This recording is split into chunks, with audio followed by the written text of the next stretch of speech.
Siège de la Fédération congolaise de football. Nous sommes le 4 octobre 2025, un an jour pour jour, c'est-à-dire le 4 octobre 2024, où une précédente assemblée générale de la FECOFOOT a été interdite par une ordonnance de la justice. Mais pour 2025, le théâtre s'est joué ici, à un hôtel de la place de Brazzaville.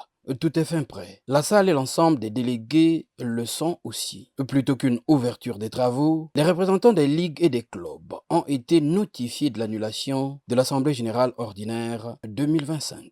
Nous sommes venus ici pour vous délivrer un message. Officiellement, la Fédération congolaise de football n'a pas été notifiée de cette fameuse décision. La Fédération congolaise, en bon citoyen, a préféré donc faire droit à cette décision en reportant donc notre Assemblée générale. Et c'est donc la raison pour laquelle nous sommes venus ici pour vous dire que cette Assemblée ne pourra point se tenir. Pour les principaux acteurs directs, c'est la consternation totale.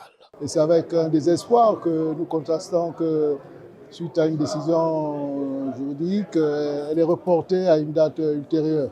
On est obligé de s'incliner devant la décision de justice.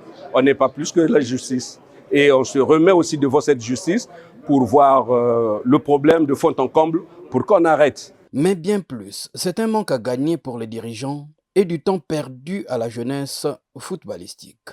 C'est un manque à gagner pour nous. Regardez aujourd'hui les joueurs ou les joueuses que nous gérons, qui sont habitués à venir aux entraînements, qui sont habitués à gagner quelque chose au niveau du football. Nous avons fait pratiquement une année.